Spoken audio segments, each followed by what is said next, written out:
Hi, I'm Michael Young. I'm here to talk with the vocalist, musician, writer and producer, the multi-dimensional Pilot Beacon. Pilot Beacon. Hello. Hello. Now, we're here to talk about your new single, Pay Me. Yes. One thing I wanted to know, what is the song really about?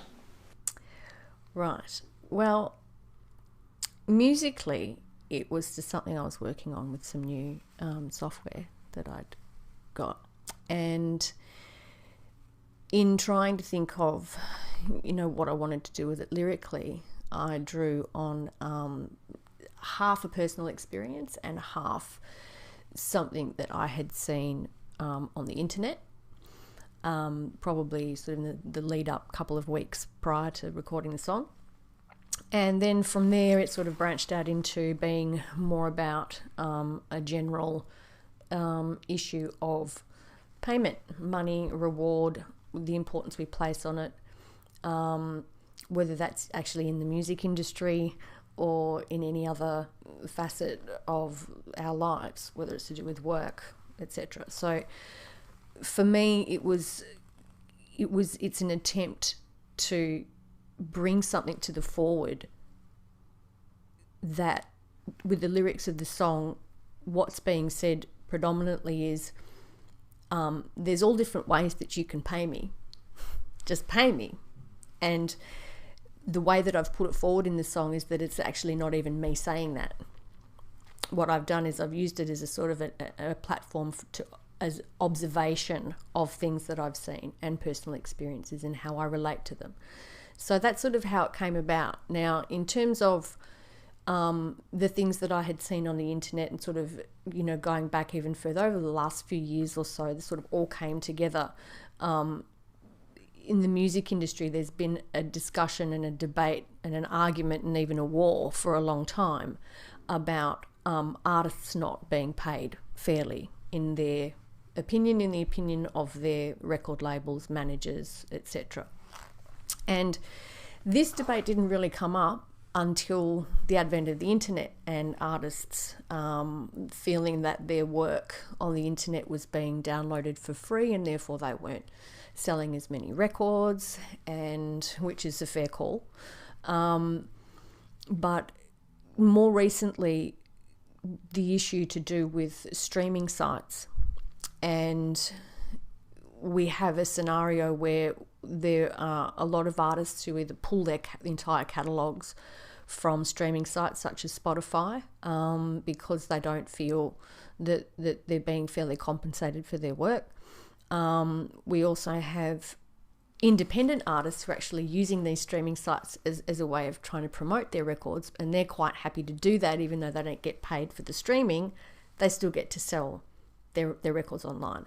So this debate about payment and I'm a 24/7 cha-ching and all of this, it didn't really come into it until the advent of the internet and the ways in which that has competed somewhat and changed the game for the major record labels. Not the independents, just the majors, who up until that point in time were quite happy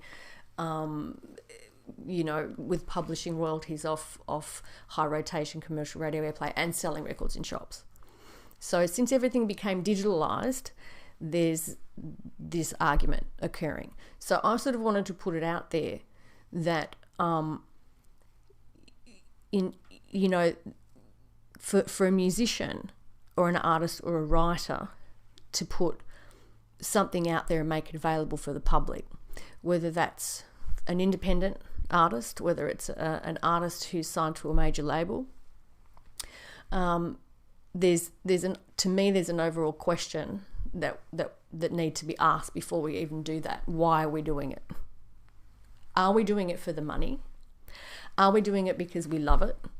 Are we doing it because we love it and we want to get paid? Are we doing it because we think that we're going to get rich? What does that mean? Are we even educated in the industry that we're getting into before we decide we want to do it? Do we know who we're dealing with? Who are the people that run major record companies? Who makes the decisions? Who are the chief financial officers? Who's earning what?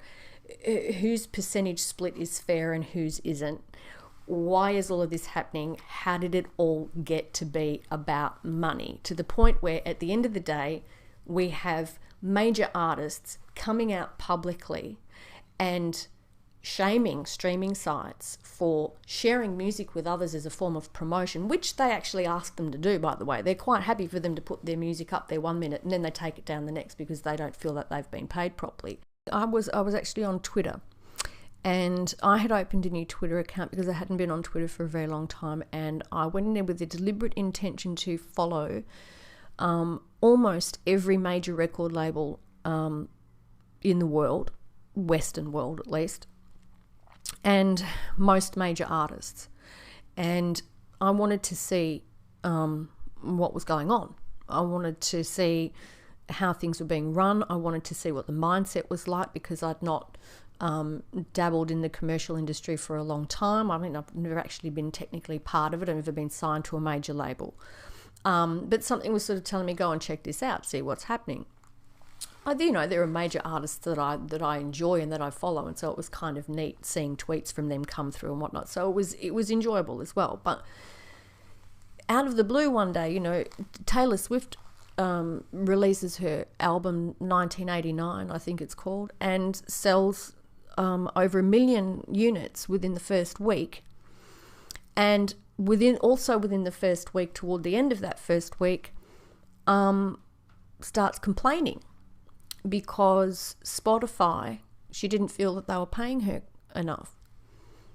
Now, I don't understand the logic of it when you're essentially the artist's record label is the one with the main issue.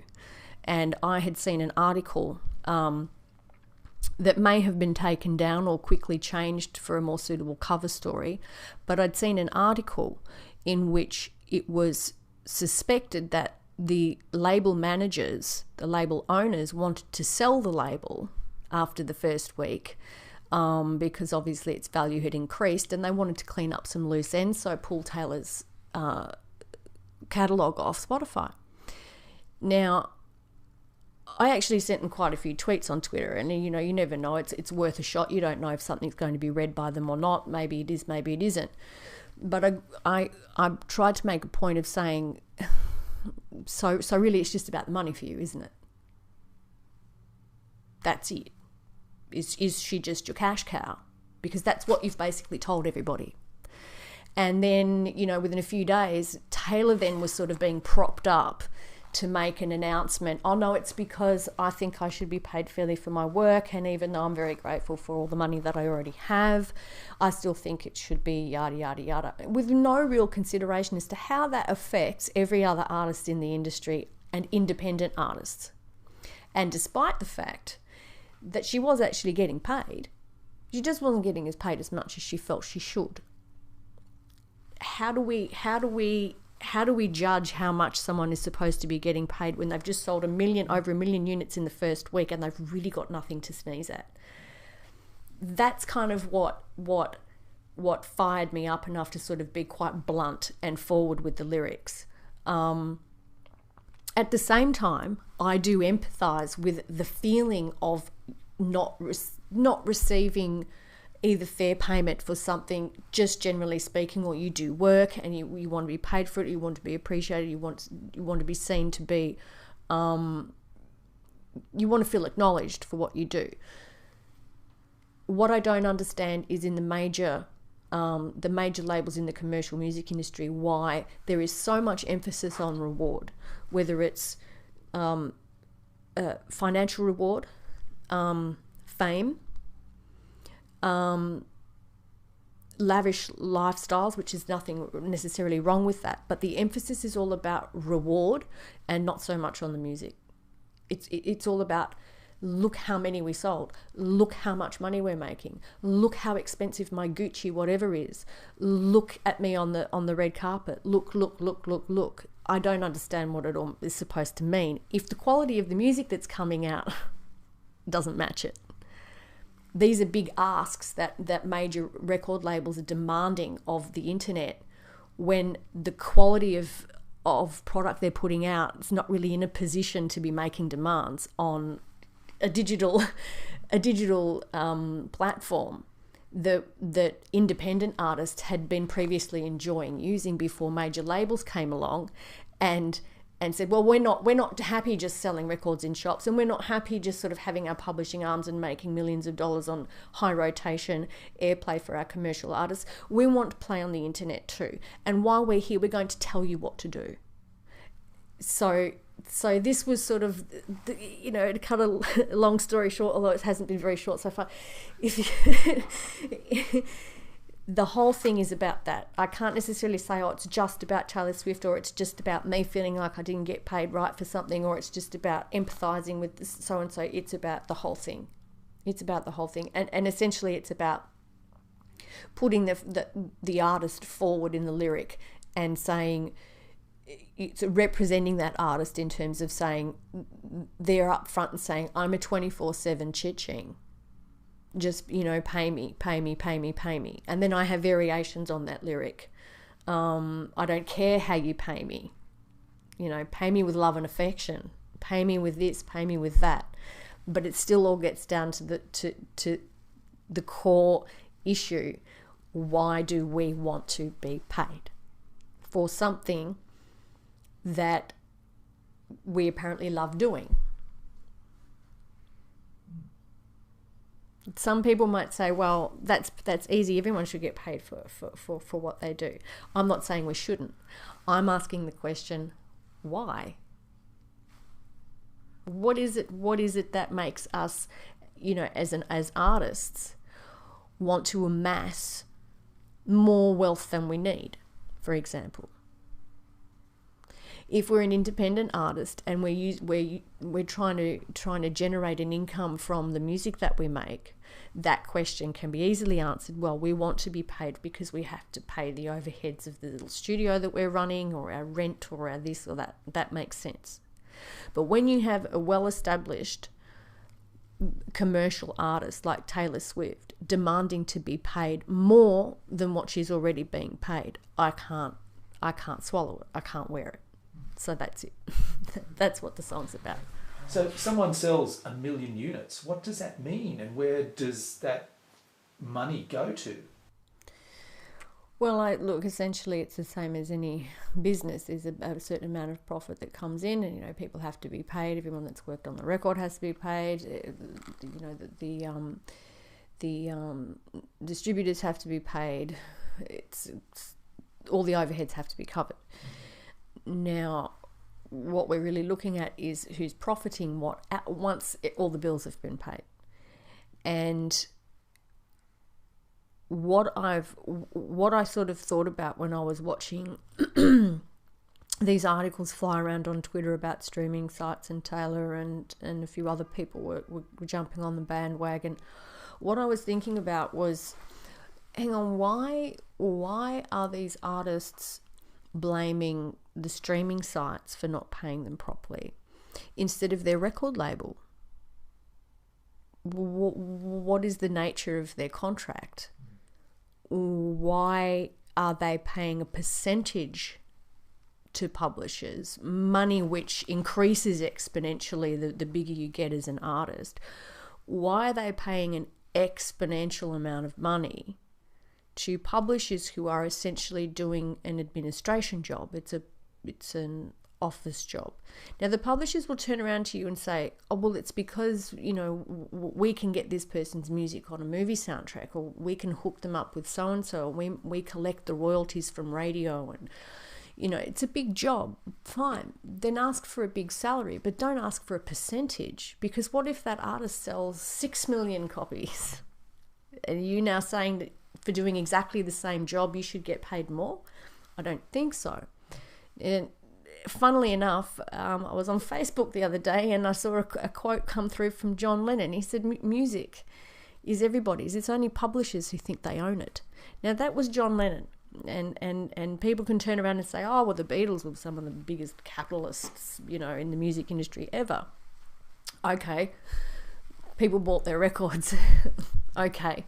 But that would also put them in a better position to know how things work than anyone on the outside. And as far as I'm concerned, John Lennon's right. So I'm not suggesting that there shouldn't be publishing companies to oversee transactions and to make sure that for the system that's in place, things are operating fairly. What I'm suggesting is that before an artist blames streaming sites, the internet, the consumer, the pirate, anybody for downloading their music free as to why they're not getting paid properly, turn around, organise a meeting with your CEO of your label, the CFO, and find out what these guys are pocketing.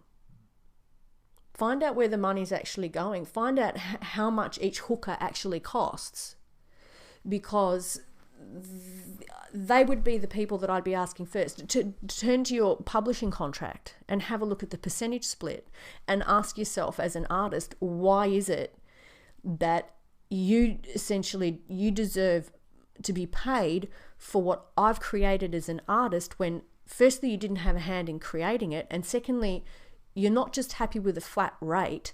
You want, if I make more, you also want more. For doing what? For doing nothing, basically. Nothing more than your job. Why have a Right. percentage? It seems to me Right. totally wrong that Yeah. they get a percentage. Obviously, that's how it's always been. But I think one of our biggest problems now is we've got the music industry, the corporations, as they existed in the 20th century, but in the 21st century, the way they did what they did no longer is appropriate within the 21st century, particularly 15 years into the 21st century. Yeah. They need to change, and they need to be, I don't know, more, they just need to change. It's like they're so top heavy, the money's all going, Yeah. she sells 1 million units, Well, this is and what's she getting out of it? This To is make her worry about some free promotion and wanting to get money out of the free promotion. It's Yeah. like, well, come on, just because they say this is a contract, this is what you're going to get, you don't have to sign it. You can say no. Well, this is an interesting thing, because they do feel that they have to sign it, because essentially what a contract from a major record company is a form of emotional blackmail. They're saying to you, if you want to be rich, little girl, if you want to be famous, little girl, come here, little girl, bend over, little girl. You have to actually agree to everything that we put you, or we just don't sign you and don't get anywhere. So once you've actually made it, look, that's the extreme scenario. There are music lawyers out there, there are great managers out there that can negotiate reasonable contracts for their artists, but 100% of them are still in favour of the record company before they're in favour of the artist. And what these guys have managed to do at the corporate end is they've managed to take the focus off themselves as for the main reasons why records aren't selling and why artists aren't getting paid properly, and put it onto the pirate and the general public. It's no different to what's happening in the corporate sector in business in the world. The focus is always put on the 99% of the people who don't have the money, while the 1% run off in the other direction, rubbing their hands together, thanking everybody very much for their business. It's a distraction. Exactly. So that's what I was. These are the things that were running through my mind when I saw this happening on Twitter, and then I realised that it's actually been going on for a long time. Yes. Well, she, her over 1 million units in 1 week is in a majority of those sales were in Kmart and Target, which the penny dropped for me there also, because there's been this argument for a long time. Oh, the internet has devalued music. Really? Let me just check with Kmart and Target.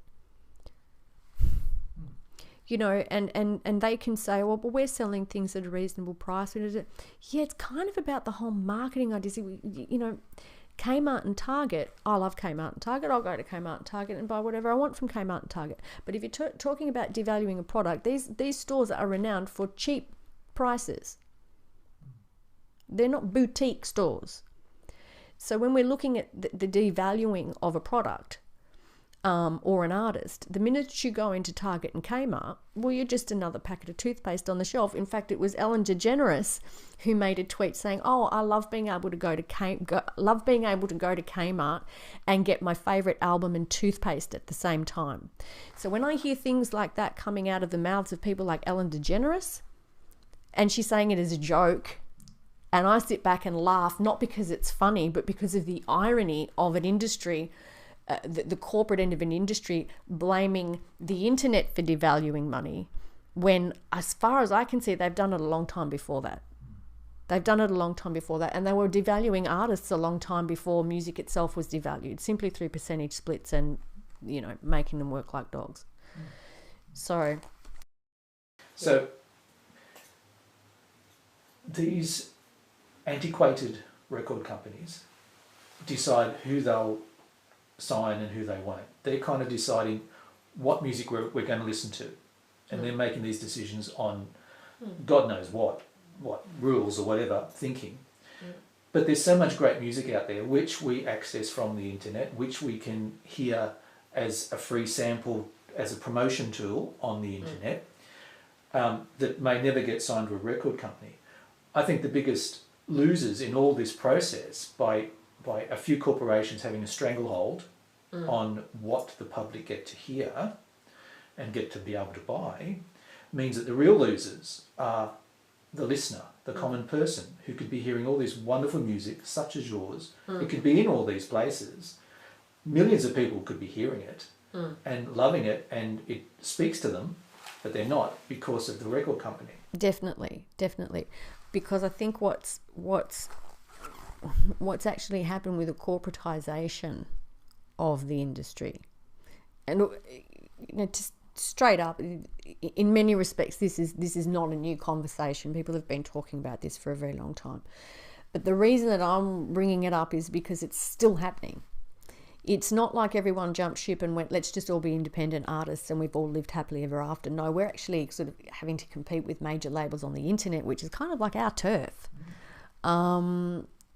So yes, the corporatization of the industry itself has not benefited the artist or the consumer. It's benefited the people who like to run things that way. But if you look at the quality of music, for example, over the last couple of decades, last 3 decades, you don't need to be Einstein to recognize that there's been a massive drop in the artistic integrity of the content that's being put out, the nature of the artists that are being promoted. You know, we've heard phrases like one-hit wonder. We've heard phrases like, so-and-so can't sing, or so-and-so this, or he's just a pretty face, or it's just another boy band, yada, yada. So this is nothing new. But what's actually happened that I don't know that these people actually thought about before they went down this track in wanting to sell the quick buck and the fast cash and the pop song and the formula and the whole package of the artist. What they didn't think about was, how is this actually going to impact the younger generation in how they perceive music? What impression are we giving younger people in regards to what good music is? Now, when I hear a Lady Gaga fan say with utmost conviction that, quote, well, you know, yes, the Beatles were amazing, but they've got nothing on One Direction. When I hear that, I actually can't laugh, despite the fact that it's hilarious, because of the implication of what that means for every other younger person in the world that actually thinks like that. Now, I'm not knocking One Direction. I'm just saying that these are two vastly different players in the game. It leaves me speechless when someone would say something like that. They're just not in the same league. No. Yet No. That's what the young people are hearing, and that's what they're thinking, and it's like, wow, we're in trouble. Yep. You know. So when I was 12, I was musically educated by what was on the radio or what was on Countdown, and that's where I first heard ABBA and got inspired by that. But these days it seems to me that the people of that age, the young teenagers, are educated by the artificial talent shows like Idol and those sort of things. What do you think that's doing to them? Well, I think this sort of is a branch of what we were talking about before, the corporate end of the music industry, and I know that these shows weren't necessarily the child of the the industry itself. They were invented by, one person who had an idea one day and thought he might pitch it, and it's just sort of happened to work out well for them. I'm not sure that one man really considered the effect that it would have on the music industry. I'm not sure that he considered what effect that it would have on consumers. I'm not sure that he really thought too much about anything at all in terms of how the younger generation is perceiving music and what they consider good music to be. That being said, I'm not saying that there's no talent on these shows that doesn't constitute good music, but in terms of the effect that it's had, the subtle playing on the people who actually audition for these shows with bigger stars in their eyes than they've ever had before, because the previous season hyped the whole thing to the absolute hilt, that people are now auditioning for these shows with this really over-exaggerated sense of the reality of it. It's just a record contract. You win it at the end, and you've basically grabbed a television audience, not necessarily a music audience. You've grabbed a television audience, while everyone else is working hard to build their fan base with their original music, not their covers, their original music. So you get to the end of it, you've grabbed 70,000, 100,000, 300,000 people for a fan base in, depending on how big the country is that you're participating in, and you sign a record deal, and then there's an agreement in place that they're going to put out the first single, and they'll probably back it up with an album, and they've already made heaps from you from all the little iTunes downloads that they've done of every performance, of every tiny little thing that you've already done on the show. So they're happy because they're making money. Your audience is happy because you're that guy that they saw on television. Everyone's hyped to the max.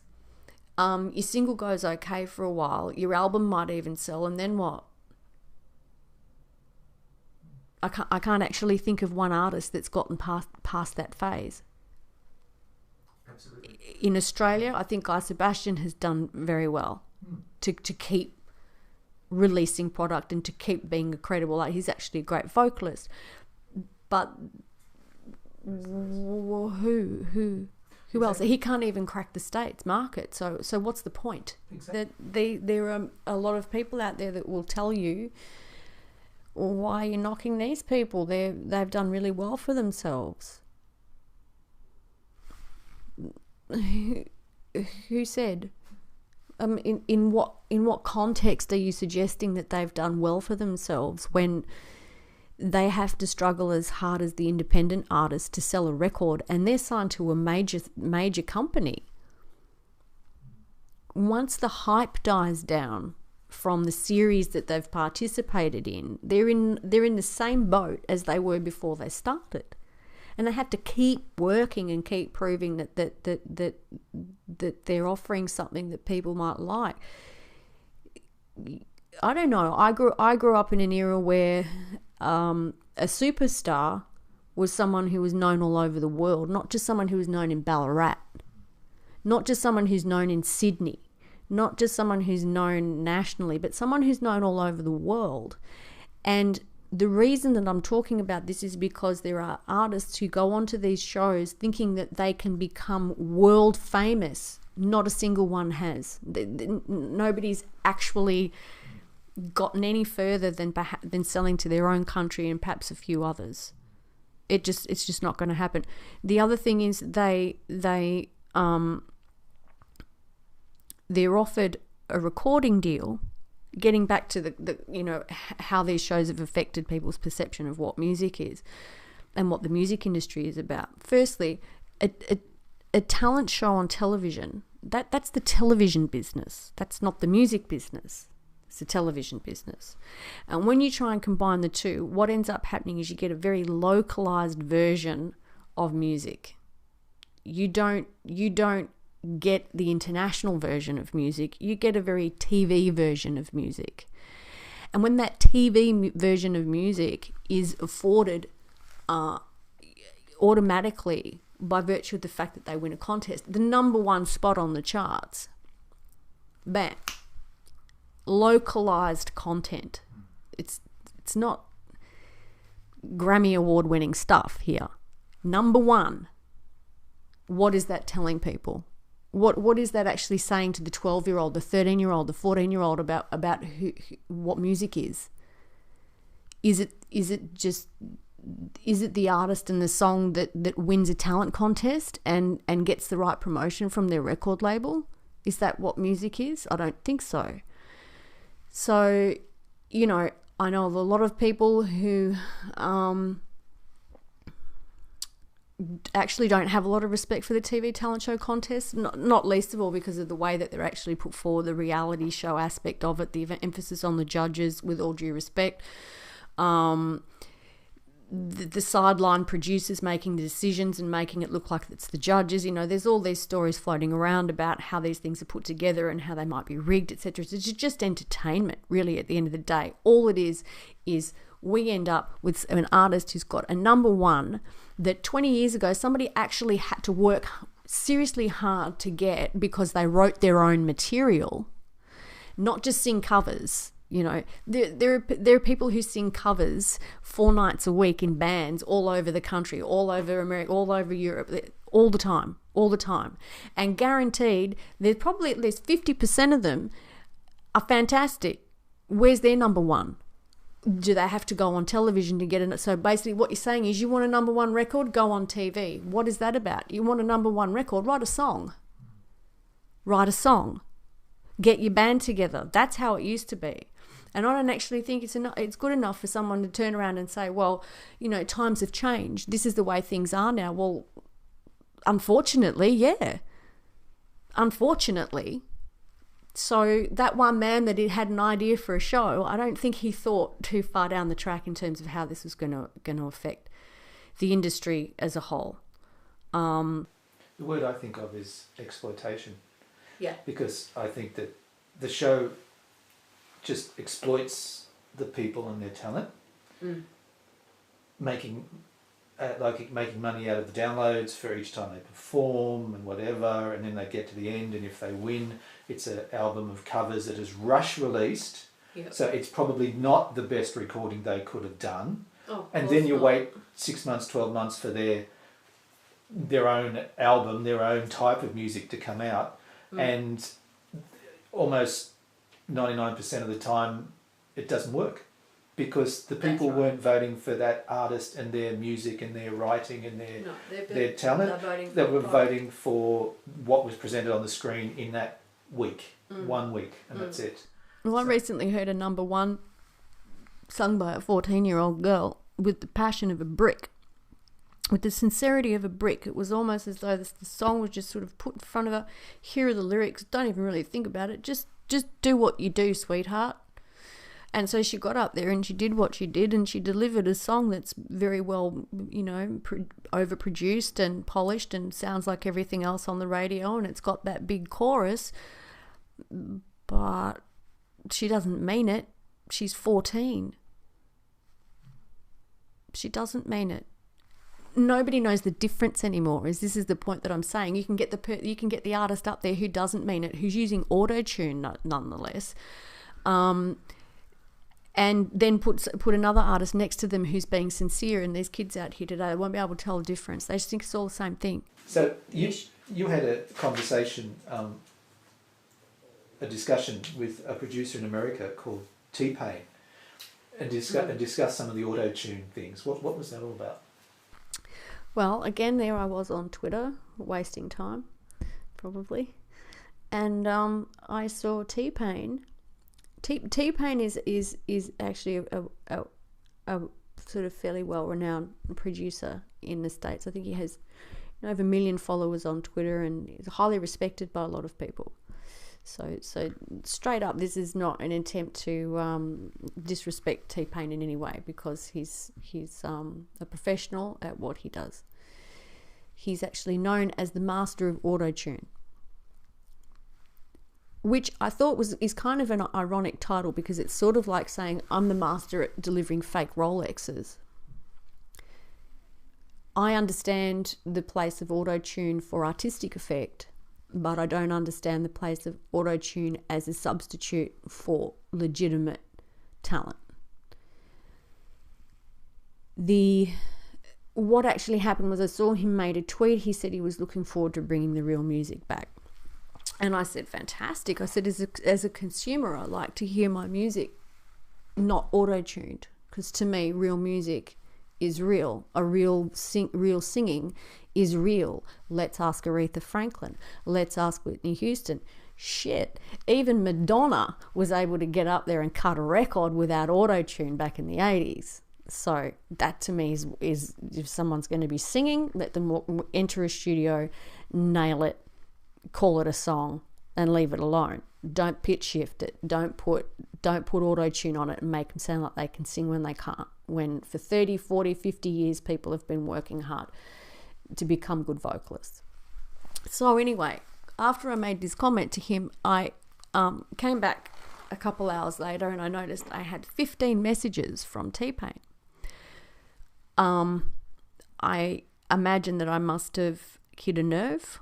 I don't know, but he felt that he wanted to take the opportunity to talk about his views on autotune, and we didn't see eye to eye. His argument was that he was of the opinion that the industry has changed to the point where it's just part of the way things are now. It's automatically on the minute a singer enters the studio. All producers use it. It's commonplace. Unfortunately, he dobbed in some of the big name artists that use it, people that have won awards as artists, for best live act, for best this, for best record, for best this, best video, all this sort of stuff, and he blew it. And actually, I don't think it was him. It was one of his friends who joined the conversation, and they blew it and revealed nearly, I think it was about 5 or 6 big artists that use autotune. So I kind of said to him, you might want to stop there, because you've basically just sort of exposed them all for fraud. For me, music needs to have heart. All the auto-tuned artificial perfection in the world won't touch me if there's no heart in the performance, in the actual song. And Cher, for example, Cher can sing, but she's used auto-tune to do those great effects on Believe and things like that. But that's great, good, it's interesting. Yeah. But one thing I saw recently, which just blew my mind, was some old, original, unedited footage of Stevie Nicks in the 70s, 80s, standing in the recording booth, just singing the vocals to her album Nightbird. And those familiar songs, she was just there, she stood there, she sang. Every note was absolutely perfect. There was no effects, no cheating, it's just her voice. And it's half an hour of this footage. And it was just, it's like, what? That is an artist. What an amazing, talented singer that woman is. And there's the proof. And so I guess for me, it's like, coming back to the auto-tune thing, these people aren't artists when they're cheating. Technically not, no. No, I think the industry used to be putting out music from people who had legitimate talent. As far back as the modern era music, when it was always about somebody who did actually have the talent, that could actually sing. Whether or not they wrote their own songs was kind of never the issue, because there was always going to be a writer that would be able to give them one that they'd be able to relate to and perform. So that's all good. When money became the focus, when driving sales became the focus, when money and profit became the priority, we then had a split off of the types of artists that were being promoted. So these days we've got all different types of people that are falling under the category of artist, but not necessarily artists in the same sense that they were a few decades ago. We've had female artists in particular that have stepped forward with the auto-tuned vocal, and what's actually being sold is quite technically marketed product, in the same way that toothpaste is sold, soap, shampoo, regardless of whether or not it's musical, regardless of whether or not it is art.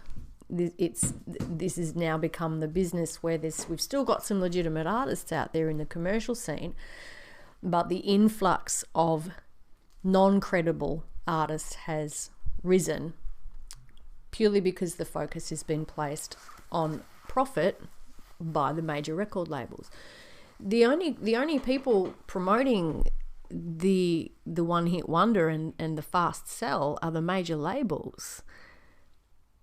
They're the ones who are deciding to get behind a manufactured product and push it as a counterfeit version of music.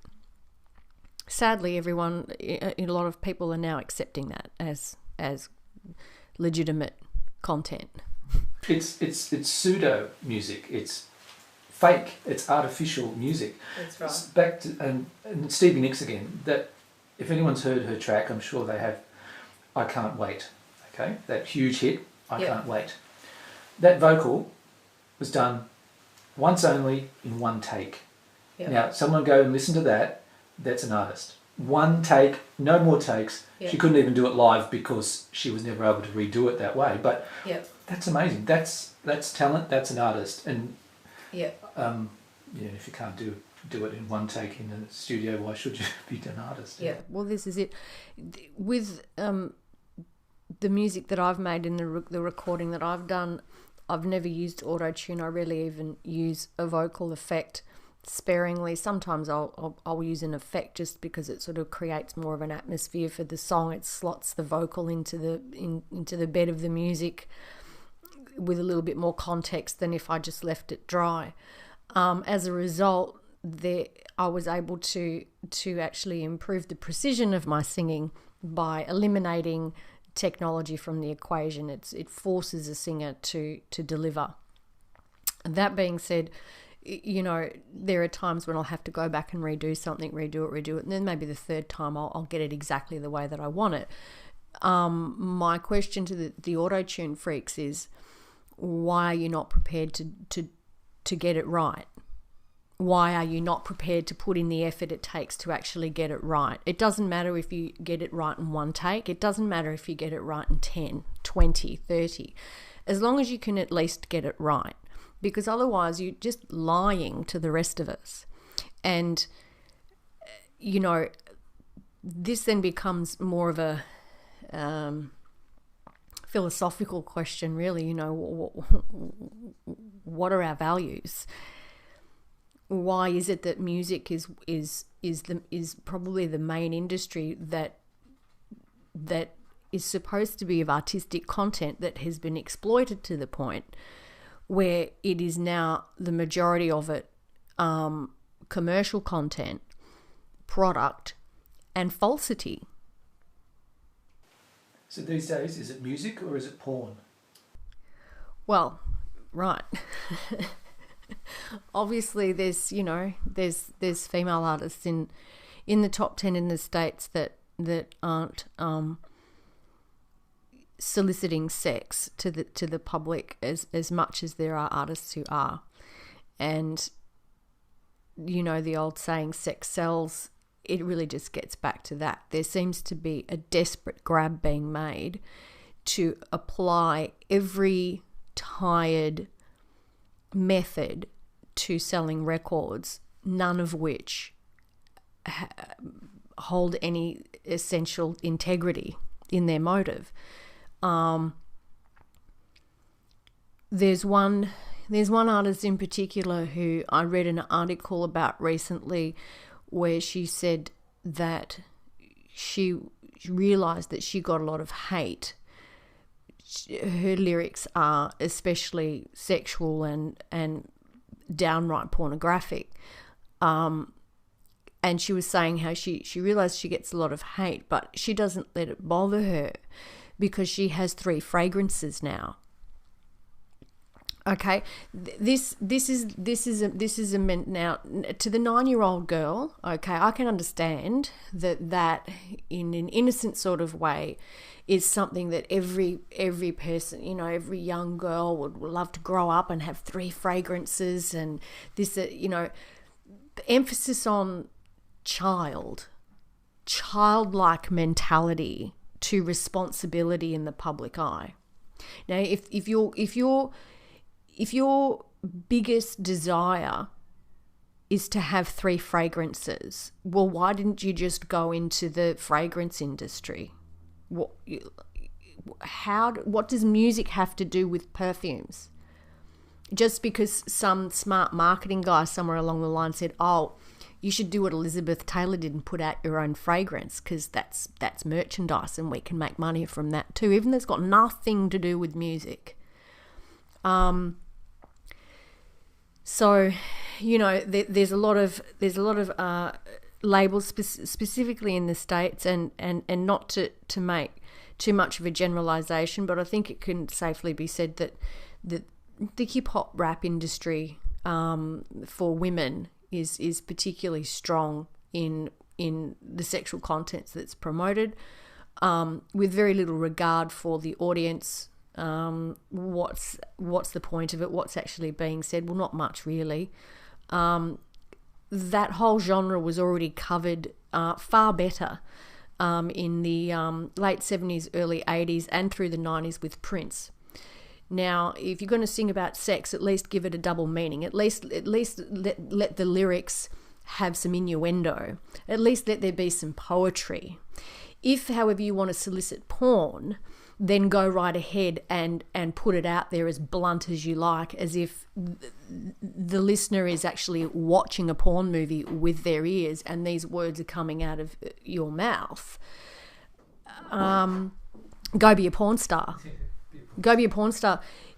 You probably you won't have to work anywhere near as hard, and you won't have to deal with people telling you that your music is shit. They won't care at that point.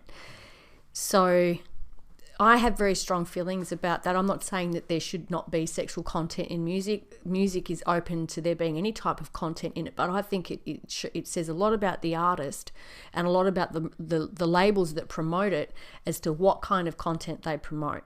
Is it artistic content, or is it just a shameful slug at trying to sell records, monopolize a market, and pretend that you deserve the position of a number 1 spot? You know, it's really a slap in the face for some of the more delicate, thoughtful songwriters that have been in the industry over the last 20, 30 years, 40 years, 50 years, whatever you want to call it. That people that have actually put some thought into what they're writing, not just. They've come from the position of wanting to put out a message, or wanting to say something, wanting to express something clearly because it has meaning, whereas the corporatized side of the industry doesn't care about that. They just want to sell the product. I don't see how that's done anyone any favors, except for, like we said before, the 1% who take the cream off the top. And they've managed to keep their artists happy by feeding them the illusion that they're respected and well looked after, when they're kind of technically actually deserve a lot more money than they do get paid. And they're blind to the fact that they've just been exploited. The whole arrangement is put to them that the record company is doing them a favour. Mind you, the record company can choose at any time to not promote the record. There are a lot more instances in a record contract where the record company is covered if it doesn't do its job properly. But the minute the artist doesn't do its job properly, or the record doesn't sell, the artist gets dropped. Why is that? You know, there are very few artists that have been able to walk away from record contracts too and come out of it on top. I think Prince was one of the first guys to sort of turn around and say to Warner Brothers at the time that he couldn't couldn't continue because he felt that the environment was too restrictive. He didn't want to just put out pop music. He wanted to be able to record his own music at his own rate. He wanted to be respected as an artist. And I think that was one of the first major mainstream instances where a legitimate artist came face to face with the corporate side of the music industry. And I respect the fact that he chose to walk away at that point and do things his own way. 20, 30 years later, he was able to come back, have the same record company distribute his record, clean up, do everything his way, and at the end of the day, he's gone. He's out of there. He came, he conquered, now he's gone. Who knows what he's doing? Probably still playing with his band, recording the next album, who knows? But it took him that long to be able to enter the commercial music industry from exactly the same position that all artists should be able to enter it from right from the very beginning, where the balance of power is tipped back in favour of the rightful person, and the quality of work that's put out has artistic merit, not this other shit. Yeah, exactly. Because they're always looking at how can we quickly make our money back first. They've forgotten the big picture. They've forgotten to look at what's in the best interest of artists.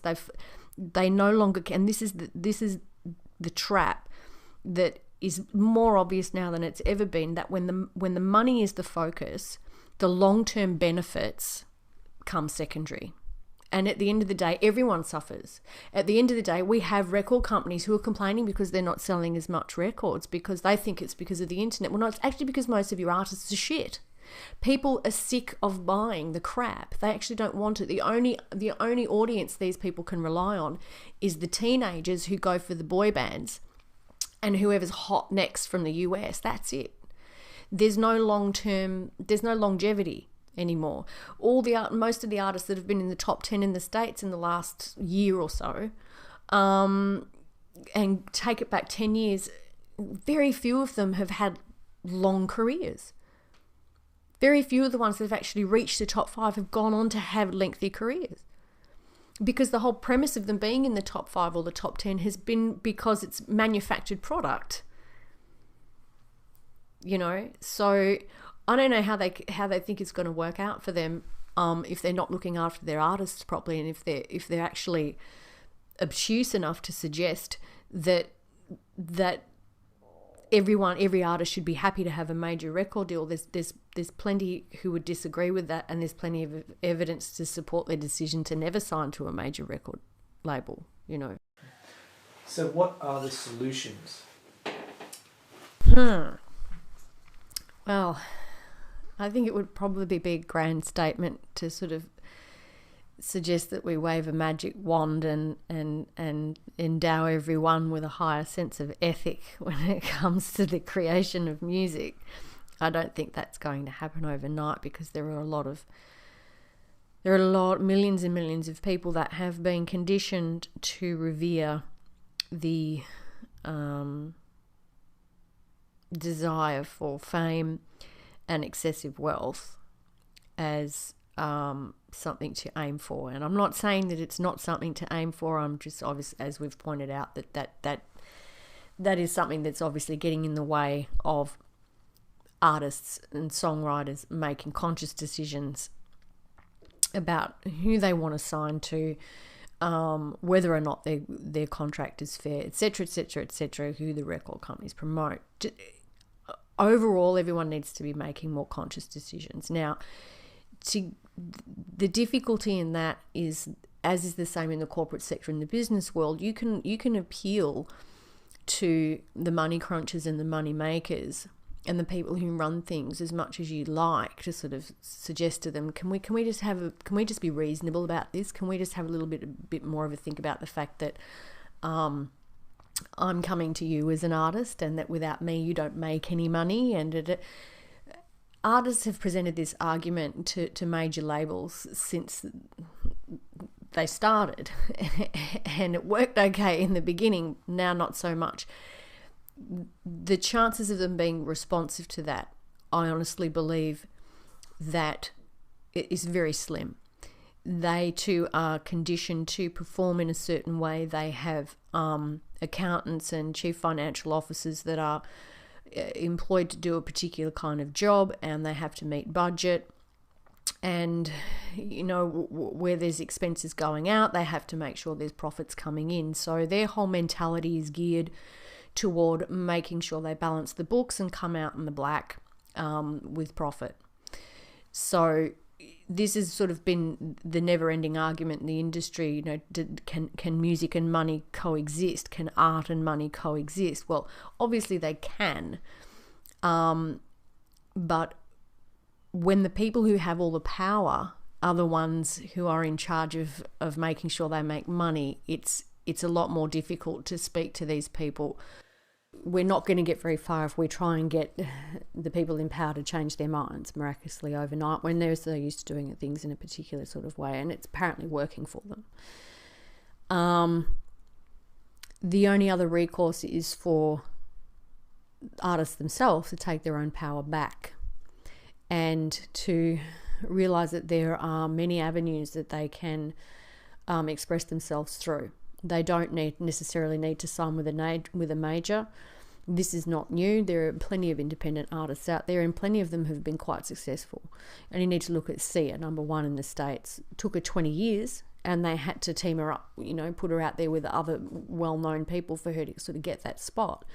Nonetheless, it took 20 years, and I consider her an artist. She's not plastic pop or anything like that. So the process,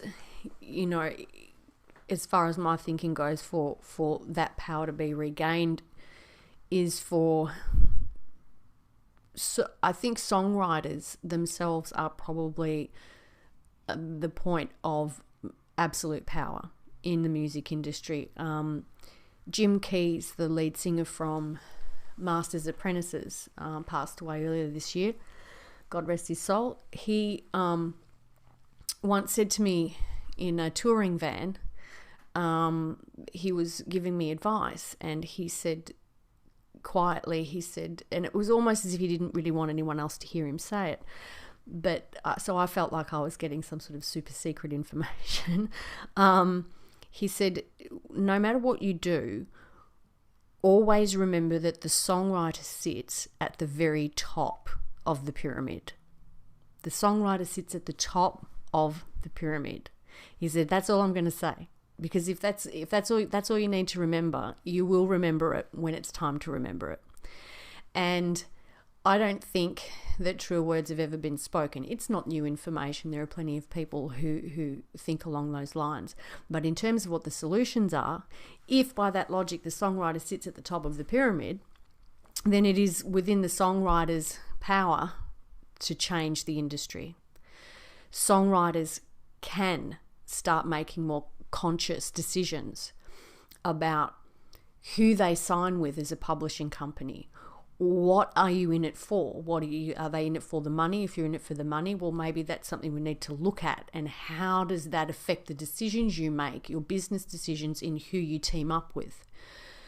Which artists are you writing songs for? Do you as a person actually support the manner in which this particular artist is going about their business?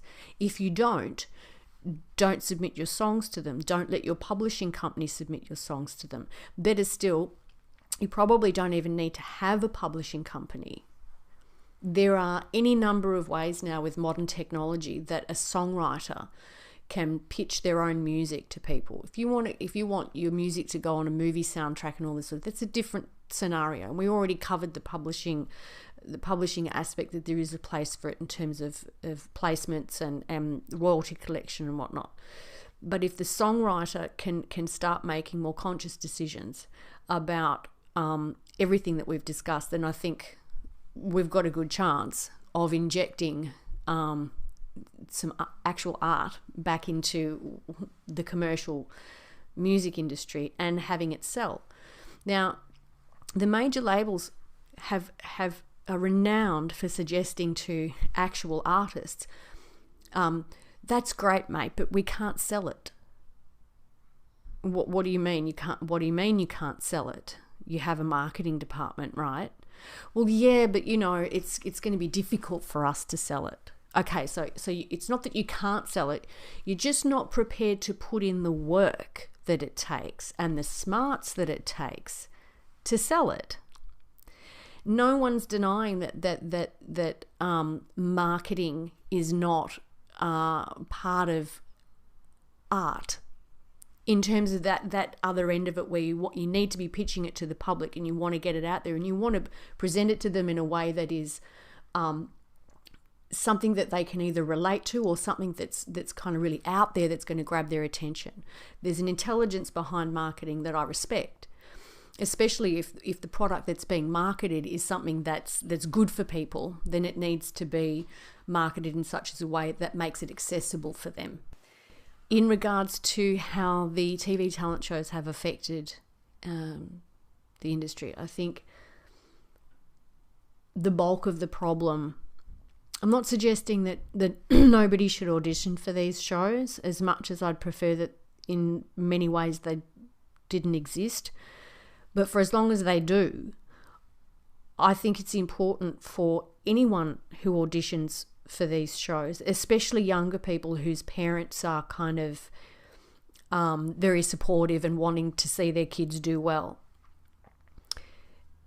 They need to become educated about the music industry.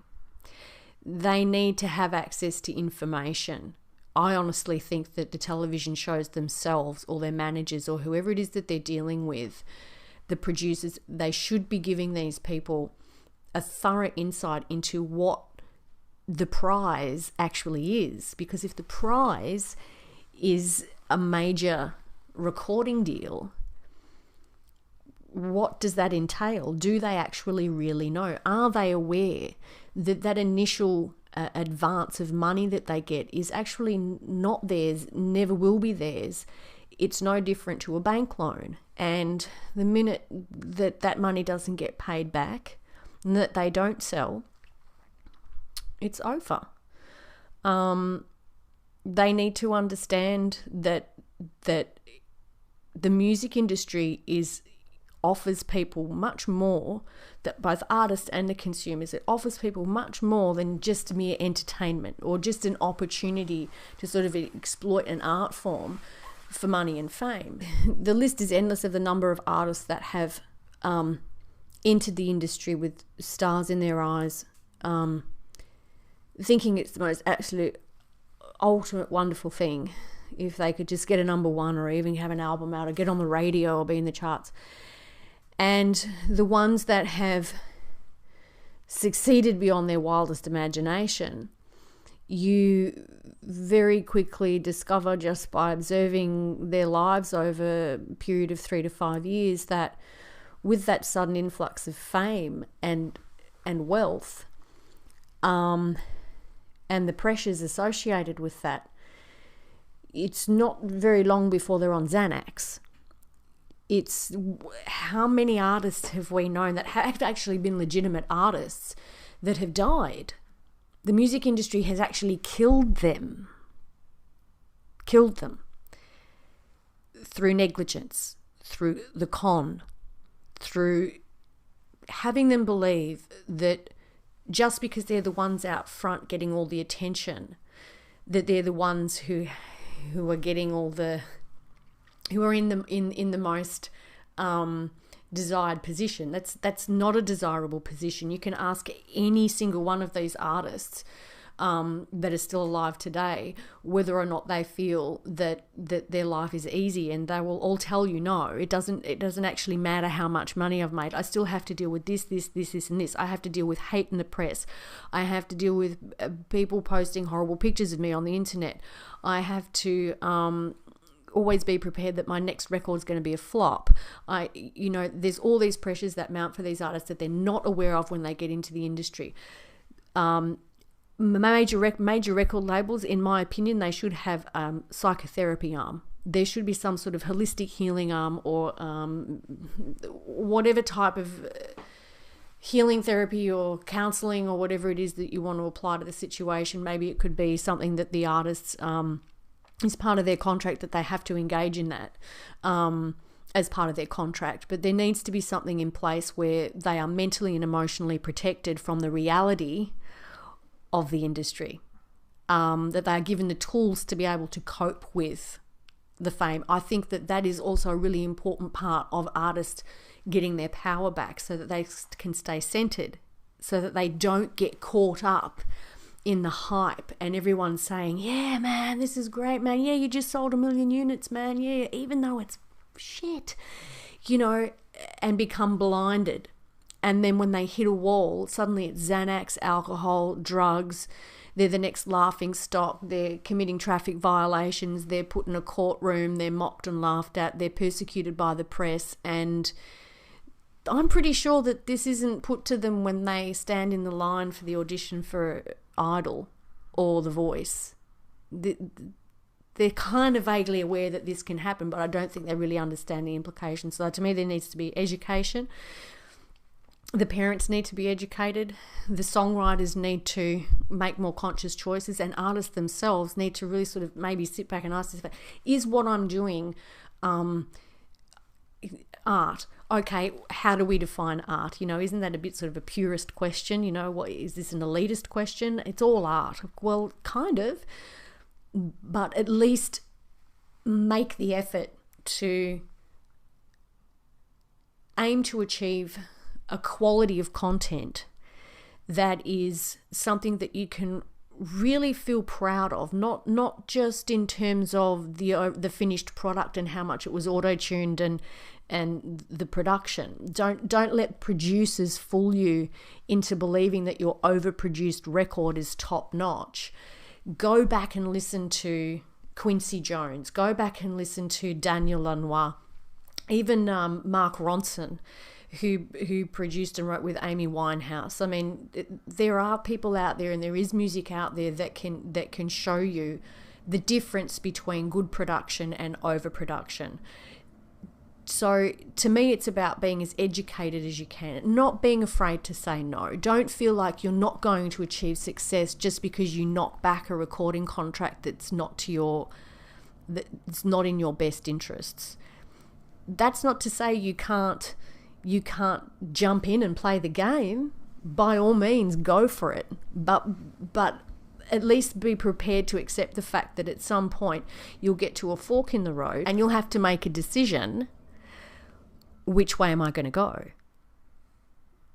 Am I going to contribute to the problem, or do I want to be part of the solution? To me, it's as simple as that. That's why I have 13 albums that hardly anyone's heard about, because I don't have that need. I just pop it up on the internet, and if people hear it, they hear it. If they don't, they don't. I have fun, promoting a single. I enjoy the marketing aspect of it. I'm thrilled and happy if someone buys it, listens to it. Beyond that, I don't relate to the concept of wanting to amass enormous amounts of fame and wealth. I honestly can't think of anything probably worse than enormous amounts of fame. And in terms of amassing excessive amounts of wealth, well, the money is nice, but I would be concerned that I would lose touch with the things that really matter.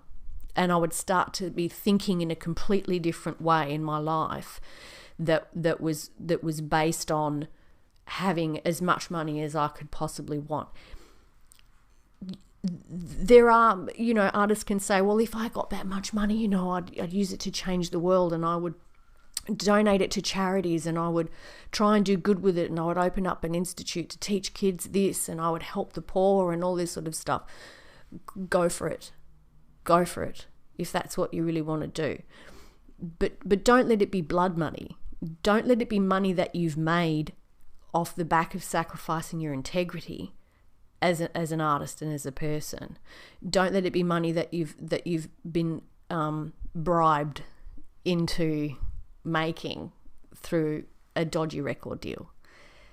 It does end up affecting everything. The TV talent shows do end up affecting everything. It's not for the positive overall, it's for the negative. And for any record company to assume the right to grab a cover band singer, give them an original song, and put them in the number one spot just because they ripped an audience from television, that of itself is an incredible slap in the face to every single professional, hard-working, legitimate artist that's actually ever existed. And I just think they need to be made aware of that and start making more conscious decisions about what they're doing.